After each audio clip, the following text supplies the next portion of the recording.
حضور کی خدمت میں ایک خاتون کا تذکرہ کیا گیا کہ بندہ نواز صوم و صلات کی پابند ہے، لیکن اس کے رویے سے اس کا ہمسایہ اذیت میں ہے، تو فرمایا وہ عورت جہنمی ہے۔ آقا فرماتے ہیں گھر خریدنے سے پہلے ہمسایہ اور سفر کرنے سے پہلے ہم سفر دیکھ لیا کرو۔ اور حضرت علی رضی اللہ تعالیٰ عنہ کا قول ہے، آپ فرماتے ہیں 5 چیزیں سعادت مندی کی نشانیاں ہیں: بیوی موافق ہو، بھائی متقی ہو، بیٹے نیک ہوں،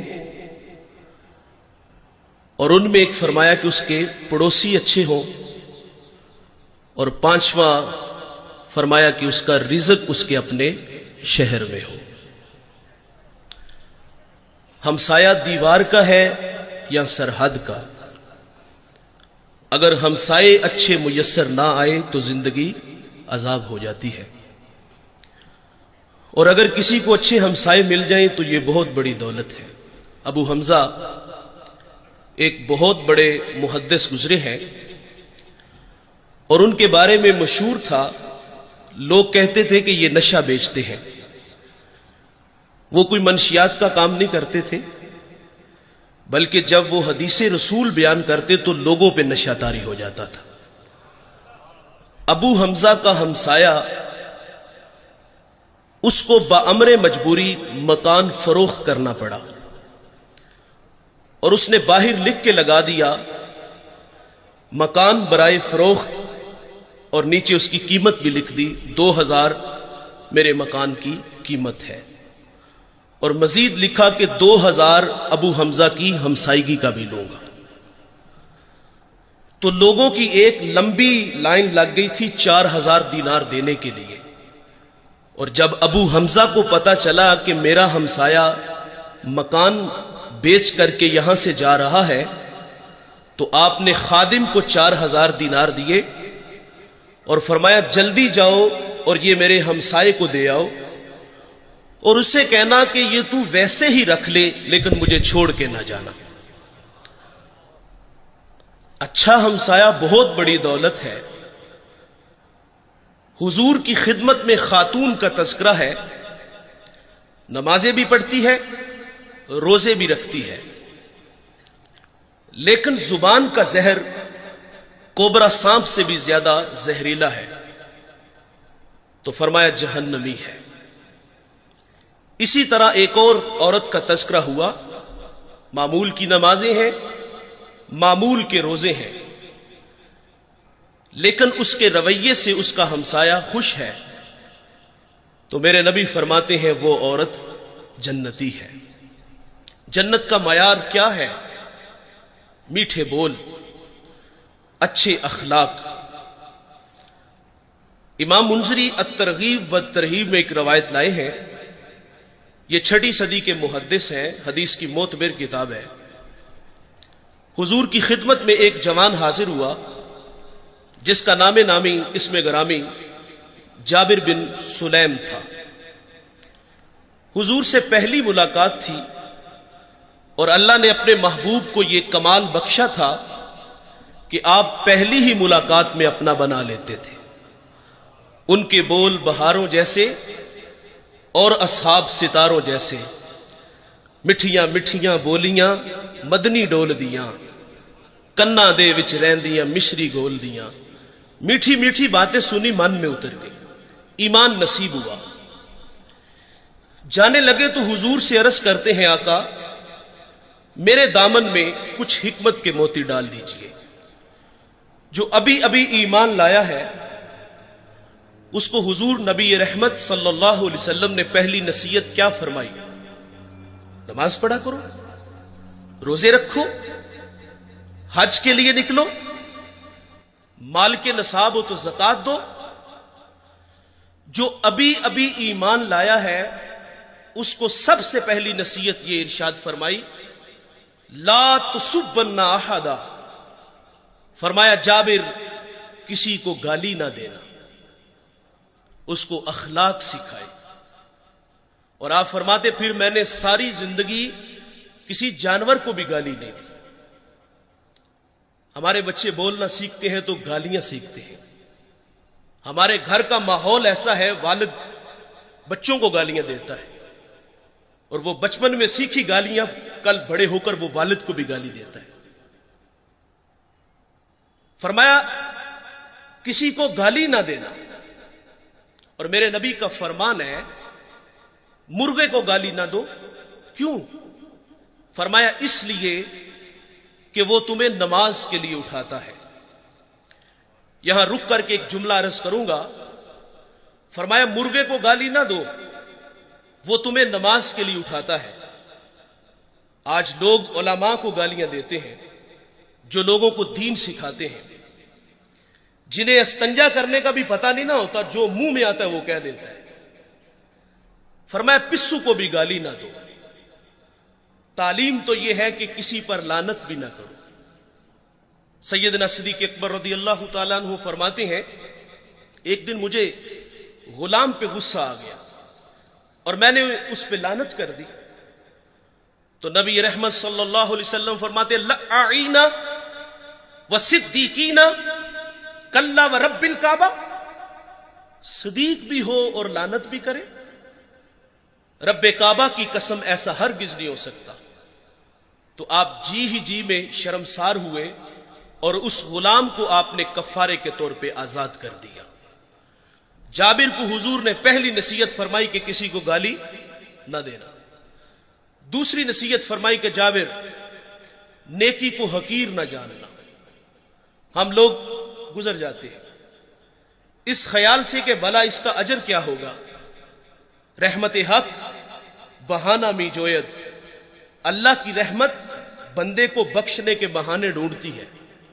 ایک بہت بڑے محدث دنیا سے گئے، کسی کو خواب میں ملے تو پوچھا سنائے صاحب کیسے ہیں؟ کہا جنت کا باغ ہے قبر، آسودہ ہوں۔ تو اس نے عرض کی کہ آپ کا کون سا عمل آپ کی بخشش کا سبب بنا؟ تو کہا ایک چھوٹا سا عمل۔ کہا وہ کیا؟ انہوں نے بتایا کہ میں ایک دفعہ حدیث لکھنے بیٹھا، سیاہی میں قلم ڈبویا، باہر نکالا، لکھنے لگا کہ اس پہ ایک مکھی آ کے بیٹھ گئی۔ فرماتے میں نے اس خیال سے قلم کو روک لیا کہ یہ مخلوق خدا ہے، پیٹ کی پیاس بجھا لے میں پھر لکھ لوں گا۔ کہتے ہیں اللہ کو میری یہ ادا پسند آئی اور اللہ نے میری مغفرت فرما دی۔ جابر کو حضور نے ایک اور نصیحت فرمائی کہ جابر بن سلیم جس سے بھی ملو تو خندہ پیشانی سے ملو۔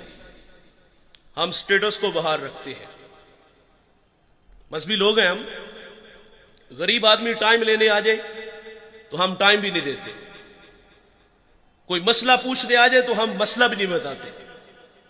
انتہائی معذرت سے کہوں گا، ایک بندہ ڈسٹرکٹ منڈی بہاولدین سے چلا ہے، ایک کراچی سے چلا ہے، ایک پنڈی سے ہی چلا ہے، وہ لمبا سفر کر کے ہمارے پاس آیا ہے اور اس کی حیثیت کو دیکھ کر تسبیح دے کے مسجد کی نکر میں بٹھا دیا جائے کہ یہاں بیٹھ کے وظیفہ کرو۔ دیکھیے ہم جب کسی کے ہاتھوں میں ہاتھ دیتے ہیں تو وظائف کی کوئی کمی نہیں ہوتی، 1.25 لاکھ مرتبہ پہلا کلمہ پڑھنا ہے، درود پڑھنا ہے، استغفار پڑھنا ہے۔ ایک وظیفہ ختم ہوتا ہے تو دوسرا ملتا ہے، وظائف کی تو کمی نہیں۔ وہ تو کوئی کندھا تلاش کرنے آیا تھا کہ جہاں سر رکھ کے وہ روئے، وہ من کا کوئی دکھڑا کہنے آیا تھا، لیکن اس کو نظر انداز کیوں کیا گیا کہ اس کے پاس صرف آنے جانے کا کرایہ ہے۔ وہ واصف علی واصف کہتے ہیں تسلیم کے بعد تحقیق گمراہی ہوتی ہے۔ اس نے تو دل سے اپنا کہا تھا اور وہ جو ہے وہ عقیدت میں بیٹھ کے وظیفے میں مشغول ہے، لیکن اچانک اس نے اپنی آنکھوں سے ایک منظر دیکھا کہ ایک کلف لگے کپڑوں میں آیا اور اس کے آگے پیچھے خدام ہے، اور وہ سیدھا حجرے میں چلا گیا اور اندر سے آواز سنتا ہے کہ آپ کسی کے ہاں پیغام بیچ دیتے تو میں خود ہی آ جاتا۔ اور بتائیے اگر یہ رویے ہمارے ہوئے تو لوگوں کو دین کہاں سے ملے گا؟ اور جو باہر بیٹھ کے وظیفے میں مشغول تھا اس کے دل پہ جو نشتر اور تیر چلے اس کا مداوع کس نے کرنا تھا؟ جس سے بھی ملو تو خندہ پیشانی سے ملو. آپ اپنے ملازم سے اس طرح بات کیا کرو جس طرح اپنے بیٹے سے بات کرتے ہو. میرے کریم آقا صلی اللہ علیہ وسلم عید کے دن عیدگاہ کی طرف تشریف لے کے جا رہے ہیں. سرے راہ کھلا میدان آیا. بچے عید کی خوشیوں میں مسرور تھے, لیکن ایک جانب عجیب تماشا تھا. ایک بچہ ہے, تن پہ جو پیرہن ہے وہ پھٹا ہوا ہے, آنکھیں نمناک ہیں. حضور گزرے کے اس بچے کو دیکھا تو قدم رک گئے اور فرمایا بیٹے آپ کیوں رو رہے ہو؟ شاید کہ وہ حضور کو پہچان نہ سکا. عرض کرتا ہے کہ فلاں غزوے میں میرے والد حضور کے ساتھ تھے کہ شہید ہو گئے. میں یتیم ہو گیا, ماں بیوہ ہو گئی, ماں نے دوسرا نکاح کر لیا, ستیلے باپ نے میرے مال پہ قبضہ کر لیا اور مجھے دھکے دے کے گھر سے نکال دیا. تو آقا فرماتے ہیں بیٹے کیا تو اس بات پہ راضی نہیں کہ محمد تیرے باپ لگے, عائشہ تیری ماں لگے, فاطمہ تیری بہن لگے, علی تیرے چچا لگے اور حسن و حسین تیرے بھائی لگے. وہ بچہ کہتا ہے اگر یہ سارے رشتے میرے ہیں تو مجھے اور چاہیے بھی کیا.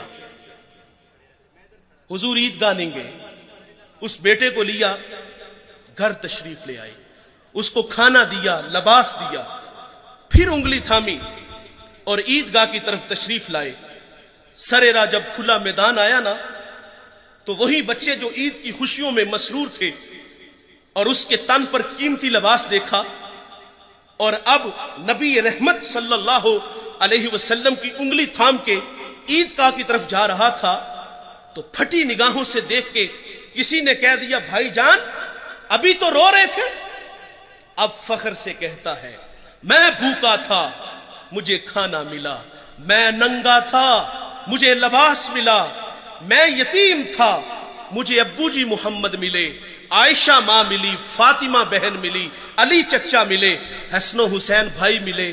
وہ کہتا ہے اب بھی میں رہوں, جس سے بھی ملو تو خندہ پیشانی سے. امام راضی ایک یتیم کا تذکرہ کرتے ہیں. جب اس کا والد دنیا سے چلا گیا تو ماں کے تن پہ جو قمیض تھی وہ جگہ جگہ سے پھٹی ہوئی تھی. ماں سے کہتا ہے ماں اگر رخصت دو تو چچا سے آپ کے لیے قمیض نہ لے آؤں. ماں نے کہا بیٹے تو عرب کی روایت سے واقف نہیں, تیرا چچا تجھے قمیض نہیں دے گا دھکے دے گا.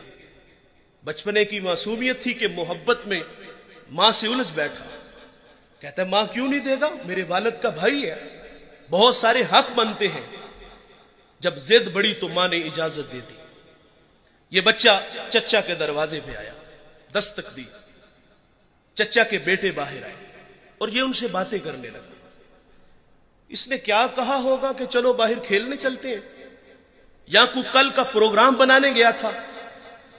نہیں دوستو, وہ کیا کسی مفکر نے کہا تھا کہ غریب کی جوانی جنگل کا پھول اور سردیوں کی چاندنی یوں ہی بیکار جاتی ہے. غریب کو تو جوانی میں بال سنوارنے کا بھی موقع نہیں ملتا. یقیناً اس نے کہا ہوگا کہ تمہاری چچی کے تن پہ جو قمیض ہے وہ جگہ جگہ سے پھٹی ہوئی ہے اور میں سوالی بن کے تمہارے دروازے پر آیا ہوں. ابھی یہ باتیں ہو رہی تھی کہ چچا بھی آ گیا. چچا نے بھتیجے کو دیکھا تو کیا بچھڑا بھائی یاد آ گیا؟ نہیں. کیا آنکھیں نمناک ہوئیں؟ نہیں. کیا دل میں کوئی گداز اترا؟ نہیں دوستو. کیا شفقت کے لیے اس نے بازو پھیلائے؟ نہیں میرے بھائی. اس نے اپنے بچوں کو کمرے میں بھیجا اور یتیم کو دھکا دیتے ہوئے کہتا ہے منحوس پلٹ جا, کہیں تیری نحوست کی وجہ سے میرے بچے یتیم نہ ہو جائیں. آپ گینا دل ٹوٹ گیا, آنکھوں سے آنسو بہ نکلے. آقا فرماتے جب یتیم روتا ہے تو اللہ کا عرش بھی کانپ اٹھتا ہے. یہ دکھتا ہوا دل لے کے واپس پلٹا. سرے راہ حضور کے غلام سے ملاقات ہوئی. اس نے کہا بچے کیوں رو رہے ہو, کسی نے مارا, کسی نے دل دکھایا؟ کہا ہاں مجھے عرب کی تلخ ہواؤں نے رلا دیا. میں یتیم ہوں، دھکے کھا کے آیا ہوں. تو کہا بیٹے گھبرا نہیں، اس دنیا میں وہ آ گیا ہے جو دکھیوں کے دکھ بانٹتا ہے، جو بے سہاروں کو سہارا دیتا ہے. وہ نبیوں میں رحمت لقب پانے والا، مرادیں غریبوں کی بھر لانے والا، وہ اپنے پراؤں کا غم کھانے والا، مصیبت میں غیروں کے کام آنے والا. کہا میرے نبی محمد دنیا میں جلوہ گر ہو چکے ہیں، اس وقت حرم میں بیٹھے ہیں، جاؤ جو مانگو گے وہ عطا کریں گے. یہ بچہ گھر آیا، ماں نے کہا بیٹے تجھے منع کیا تھا. کہا ماں تو نے سچ کہا، لیکن ماں عرب کا معاشرہ ابھی اتنا بھی بے رحم نہیں ہوا. سنا ہے ماں ایک ایسا ہے جو جھڑکتا نہیں، ایک ایسا ہے جو جھولی بھرتا ہے. ماں کہتی بیٹے وہ کون ہے؟ اس نے کہا زمانہ اس کو محمد صلی اللہ علیہ وسلم کے نام سے جانتا ہے. جب حضور کا نام سنا تو ماں چونک سی جاتی ہے. کہا بیٹے نہیں جانے دوں گی. کہا ماں کیوں نہیں جانے دو گی؟ تو والدہ کہتی سنا ہے جو اس سے ملتا ہے وہ اپنی باتیں بھول جاتا ہے اور اس کے دین دھرم کو قبول کرتا ہے. اس نے کہا ماں میں نے قمیض لینی ہے، دے دیں گے ٹھیک، نہیں تو لوٹ آؤں گا. یہ بچہ حضور کی خدمت میں حاضر ہوا. اس پہ کچھ تقاضے بنتے تھے، مانگنے کے کچھ آداب ہوتے ہیں نا. سائل ہمارے دروازوں پر بھی آتے ہیں اور کیا کچھ نہیں ہمیں کہتے، سیٹھ صاحب، شیخ صاحب، مولانا صاحب، کاروبار کے لیے دعائیں، بچوں کو دعائیں، پھر مٹھی آٹا یا 2 آنے ملتے ہیں. اس بچے پہ تقاضا بنتا تھا، پہلے یتیمی کا داغ دکھاتا، پھر اپنوں کے رویے بتاتا، پھر سرے راہ ملنے والے حضور کے غلام کی کہانی چھیڑتا کہ میں نے سنا ہے آپ کے بارے میں آپ بڑے رحیم ہو، بڑے کریم ہو، مہربان ہو، جو مانگو عطا کرتے ہو. اتنا تو حق بنتا تھا. لیکن دوستو اس بچے نے کوئی ایسی بات نہیں کی. اس نے آگے کہا جناب والا میں نے آپ کے دین کو قبول نہیں کرنا، میں آپ سے ایک قمیض لینے آیا ہوں. میری ماں کے تن پہ جو قمیض ہے وہ جگہ جگہ سے پھٹی ہوئی ہے. حضور ناراض نہیں ہوتے، قمیض کے بٹن کھولتے ہیں، اتارتے ہیں اور اس یتیم کو عطا فرما دیتے ہیں. اور پھر یوں بازو پھیلا کے فرمایا آجو بیٹے میں محمد کے سینے سے لگ جاؤں، جس سے بھی ملو تو خندہ پیشانی سے ملو. جابر بن سلیم رضی اللہ تعالیٰ عنہ فرماتے ہیں حضور نے مجھے ایک اور نصیحت ارشاد فرمائی. جابر بن سلیم کسی کو شرمندہ نہ کرنا، یہ بھی اخلاق سے گری ہوئی بات ہے اور ہم قدم قدم پہ کرتے ہیں. دیکھیں بھائی انسان کی فطرت میں بھول جانا ہے. کوئی بندہ مرنے سے پہلے آ جائے، ہاتھ جوڑ کے کہہ دے کہ یا اللہ آج کے بعد گناہ نہیں کروں گا، یہ اس کا وعدہ ہے کہ جو میری چوکھٹ پہ 2 آنسو لے آتا ہے میں اس کے گناہ کو لوح محفوظ سے مٹا دیتا ہوں. ہم تو مائل بکرم ہیں کوئی سائل ہی نہیں، راہ دکھلائیں کسے کوئی رہ روے منزل ہی نہیں. جو گناہ چھوڑ دیتے ہیں عادت باری تعالیٰ ہے، وہ ان کے گناہوں کو معاف کر دیتا ہے. بنی اسرائیل میں ایک جوان تھا جس کا نام کفل ہے. کفل کسی شریف آدمی کا نام نہیں، بہت بڑا بدماش ہے. اور اس کی بدماشی کیا ہے؟ وہ غریبوں کی بیٹیوں کو لوٹتا تھا. ایک دفعہ اس نے 60 دینار میں کسی مجبور بیٹی کو خریدا، خلوت میں اس کے پاس گیا، دیکھا تو وہ رو رہی تھی. کفل سمجھتا تھا کہ میرے پہلو میں آنے والی ہر بیٹی بے غیرت ہوتی ہے، لیکن یہاں برستے آنسو دیکھے تو قدم رک گئے. سوال کرتے کہ کیوں رو رہی ہو؟ اس نے کہا کفل میں شوق سے نہیں آئی، مجھے بھوک تیرے تک کھینچ لائی ہے، مجھے غربت تیرے تک کھینچ لائی ہے. یہاں ایک جملہ عرض کروں گا، جب مالدار لوگ، جب سرمایہ دار لوگ، جب وڈیرے لوگ غریبوں کا حق نہیں نہ دیتے تو پھر غریبوں کی بیٹیاں نیلام ہو جاتی ہیں. یہ ڈائمنڈ منڈیاں، یہ بازار حسن، یہ کوٹھے، یہ کنجریاں اس وقت بنتی ہیں جب ہم ان کا حق نہیں دیتے. آج فخر ہے کہ بہت بڑے جگیردار ہیں، بہت بڑے زمیندار ہیں، تجوریاں خزانوں سے بھری ہوئی ہیں، اور ان کے ہم نے منہ بھی کھولے ہیں، پیسہ پانی کی طرح بہاتے ہیں، معاشرے میں ہم دریا دل مشہور ہے، لیکن دولت کہاں لٹاتے ہیں؟ جہاں نفس کو حظ ملتا ہے۔ میں ایک دیہاتی ہوں، ہمارے دیہاتوں میں میلے ٹھیلے کا ماحول ہوتا ہے، کتوں کی لڑائی آئی تو 50,000 وہاں دے دیا، کرکٹ میچ آیا تو 1,00,000 کا انعام وہاں دے دیا۔ جہاں نفس کو حظ ملا ہم نے دولت کا منہ وہاں کھولا، اور جہاں دولت لٹانے سے رب راضی ہوتا ہے، اس کی رحمتیں برستی ہیں، وہاں غفلت کی پٹی۔ وہ کیا کسی شاعر نے کہا تھا کہ دیکھا ہے میں نے شہر میں کوڑے کے ڈھیر پر 2 بچے لڑ رہے تھے فقط ایک بیر پر، فصلوں کو کاٹتے کچھ ٹوٹی چوڑیاں، کچھ بک گئی ہیں دوستو گندم کے سیر پر، اور گندم امیر شہر کی ہوتی رہی خراب، بیٹی مگر غریب کی فاقوں سے مر گئی۔ اور محسن نقوی کہتا ہے محسن یہ غریب لوگ بھی تنکوں کا ڈھیر ہوا کرتے ہیں، کبھی پانی میں بہ گئے تو کبھی ملبے میں دب گئے۔ اور اللہ نے آپ کو دولت سے نوازا ہے، دولت وہاں جہاں دولت لٹانے سے رب راضی ہوتا ہے، اس کی رحمتیں برستی ہیں۔ ہمارے گجرانوالہ دھلا چوک پہ ایک بوڑھا دن دہاڑے آٹے کا تھیلا اٹھا کے دوڑ لگاتا ہے، نحیف تھا، 2 قدم چلا کے لوگوں نے پکڑا اور خوب زد و کوب کیا، اور بعد میں سوال کیا کہ بوڑھے یہ جرت کیوں کی؟ تو وہ بوڑھا رونے لگا، وہ کہتا ہے 1 ہفتہ ہو گیا مجھے اس چوک میں آ کے کھڑا ہوتا ہوں مزدوری کے لیے، اور مجھے بوڑھا سمجھ کے لوگ چھوڑ کے چلے جاتے ہیں، ہفتہ ہو گئے بچے بھوک سے مر رہے ہیں، آج ان کی بھوک دیکھی نہیں گئی تو چوری پہ جو ہے وہ آمادہ ہوا، اور دولت یہاں لٹاؤ۔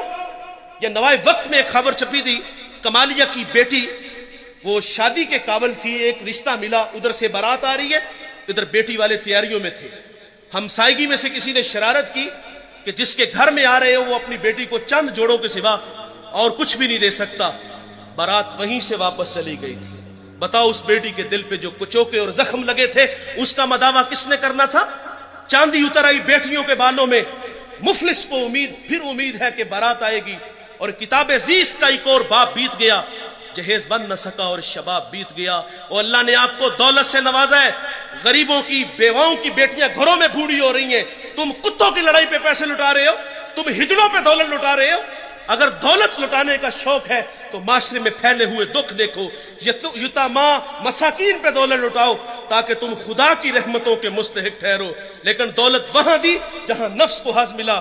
جب اس بیٹی نے کہا کفل مجھے بھوک تیرے تک کھینچ لائی ہے، یہ ایک جملہ کفل کی ہدایت کا سبب بنا، دل کے آئینے پہ چوٹ لگی، کفل رونے لگا، ہاتھ جوڑ کے کہتا ہے بہن مجھے معاف کر دے، تو جس عزت سے آئی ہے اسی عزت سے واپس گھر چلی جا، اور میرے لیے دعا کر کہ میں بڑا ہی کتا انسان ہوں، اللہ مجھے معاف کر دے۔ وہ بیٹی گھر چلی گئی اور ادھر تقدیر کا قلم چل گیا، اسی رات کفل کو موت آ گئی۔ صبح ہوئی تو زمانے نے کفل کی دیوار پہ یہ لکھا ہوا پڑا تھا کہ اللہ نے کفل کو معاف کر دیا ہے۔ وہ معاف کر کے راضی ہوتا ہے۔ بھائی ہمیں بھی آدر ڈالنی چاہیے۔ حضور کی خدمت میں ایک خاتون آئی اور عرض کرتی طہرنی یا رسول اللہ، طہرنی یا رسول اللہ، طہرنی یا رسول اللہ، طہرنی یا رسول اللہ۔